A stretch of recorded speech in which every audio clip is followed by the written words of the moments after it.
I think, first of all, I always like to ask this question to people who have your extent of experience and who've been sort of like in the family enterprise fields for this long and have yourself the family connection as well and the family background. It feels like these times are turbulent. It feels like decision making is subjected to increased complexity. François, is it true? I think what's unique, Rami, about the turbulence that we're living in today is that the world is so much more complex and continues to be so much more complex that when you look at connection, digitalization, when you look at the globalization, so there's so many external forces that are all kind of converging at one point, COVID being one, but obviously we're going to have other pandemics probably.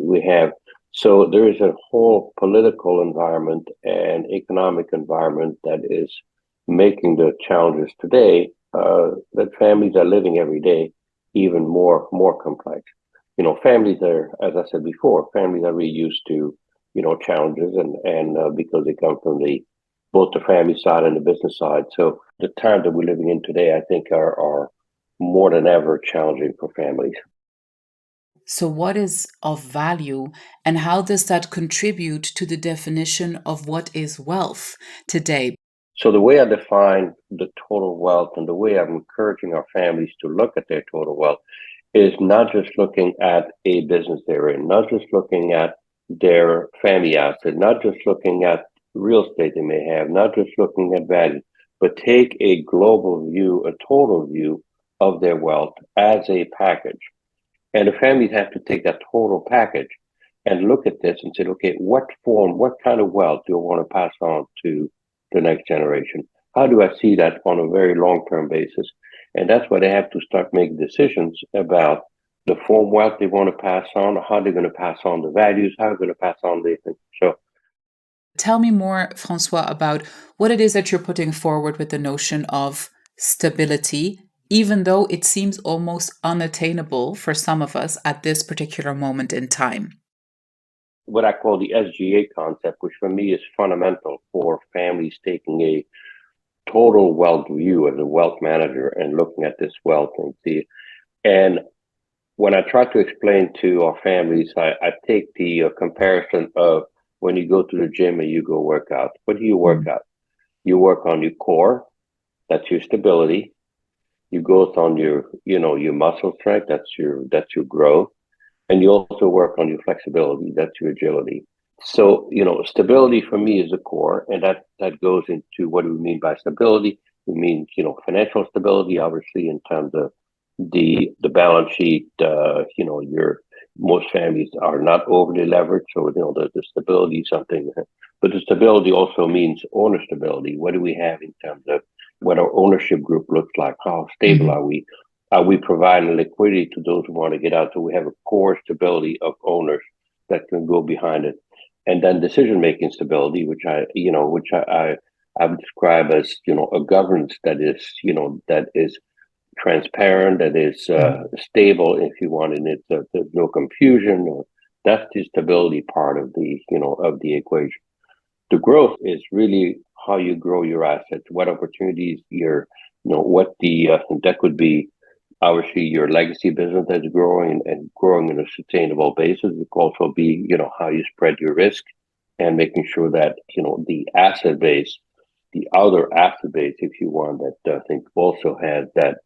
And then the agility, obviously, the agility to be able to take advantage of opportunities, whether it's opportunities in business, whether it's opportunity in the family.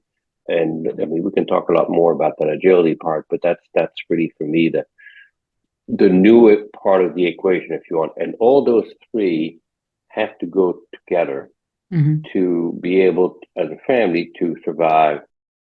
One thing that is, of course, a very dominating contributor in how this formula works out for different families is how risk is perceived. So, and I think I'm always fascinated by this because all three of these layers, if you will, stability, growth, and agility, are very much determined by a family's risk adversity or exactly, or aversion, exactly, or how risk hungry they are. And, the other day I woke up and I read the news and I really started to ask myself, do we even have a choice these days to discuss what is a risk or not, because it's all become so relative and uncertainty is at such an all-time high that can families even uphold a culture of risk aversion anymore? Is there a safe strategy at all now? And also, how do we overcome maybe the wrong kind of risk aversion that keeps us maybe stuck in traditional models that will inevitably become obsolete? For me, the fundamental goes back, I think, to the family's core competencies. And I think the understanding of the risk you're taking. And I think for me, that's a fundamental thing. So, yes, you can take risks as long as you understand the risk you're taking and why you're taking and how you're taking it. And, you take the example of diversification, right? As an example, that's a very good example of risk taking. All this. At the end of the day, okay, why do you diversify? Because, people say, well, you make money by concentrating your wealth and you keep it by diversifying. That's the traditional thing of saying. True, yes or no, it can be debated, but I'm not going to get into this now. But the point is, I think, is that when you diversify your assets, okay, you have to diversify around your core competencies. What I mean by that is things that your activities that you really understand. That could be, philanthropic, asset, could be, operating asset, could be all kind of. So the notion of risk, is very much tied for me to your core competencies and your ability, therefore, to understand it. Can we let next gens start with agility when they haven't been witness to what constitutes the foundation, the stability, and the growth? Well, I think the tendency for the next gen is to get introduced to agility, because that's the exciting part, right? That's really the exciting part of things. We're going to take this risk here. We're going to take opportunity here. We're going to get into, electric vehicle. This is really exciting. This is really great. That's a natural tendency. And I think your comment, I think, is so right on, Ramia, because I think we have to step back from that, because I think that, again, you can't look at agility without looking at, the stability and the growth at the same time. You have to look at it. So even from a training perspective for the next generation, you have to almost bring it back to, and that could be as simple as, have them work in the business, as an example. You have an operating business to understand what the traditional stability of the family legacy is all about, to provide a sense of it, or introduce them to certain structure, if you want, that are governance structure that are stable. So before you bring them into the agility part, which they would be, naturally be converging to, and the same for the growth, because, at the end of the day, you can't have that agility without the growth. You can't have, at the end of the day, the reason why you want to be agile, you want to, because you want to obviously grow, continue to grow your family and your assets and all this. So they have to, again, understand all three concepts. And I think that we have to move away from the tendency of moving the next generation into that agility box and really stepping back, and you've got to understand the whole picture. And that goes back to the common vision. Last question for you today, François. In terms of how you think, families are set up today in facing the mega trends that we're seeing right now. So if you look at the families that you deal with, but also your own family, and just generally the trends that you're seeing in families understanding these kinds of frameworks, are we going to see a lot of family enterprise and family wealth mortality, do you think, over the next few years? Or do you feel like most of the people you talk to are relatively close to getting some sort of preparedness together? It's a great question. Obviously, we obviously have this, this huge wealth transfer going, which, inevitably through that wealth transfer, we're going to see some, I would call a large cemetery of family businesses that will not make it to the next generation. Not necessarily from, could be because of family factors as well as, other factors.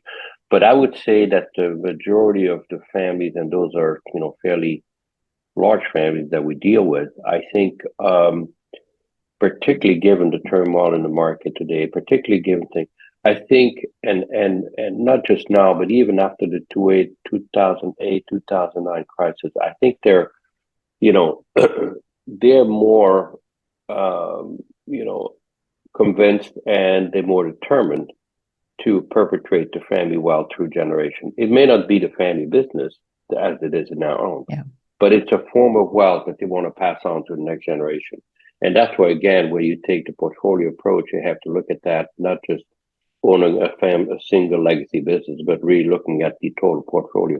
So I think what has created, from 2008, 2009, what could have been the death of family business actually has really invigorated family wealth and family owners or entrepreneurial families to continue to build their wealth.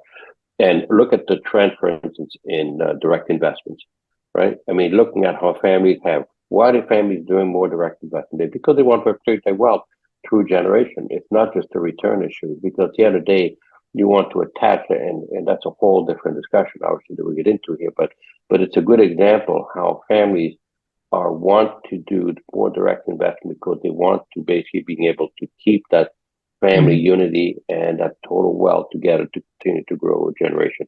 So, I'm a perpetual optimist. So I'm, but I think families, and again, I think if families really stick to, the stability, the growth, and the agility, they'll be able to do that. They'll be able to do that. They have to take that portfolio view, and they have to apply a GA to be able to grow that thing. And it's an exciting time. It's an exciting time for families.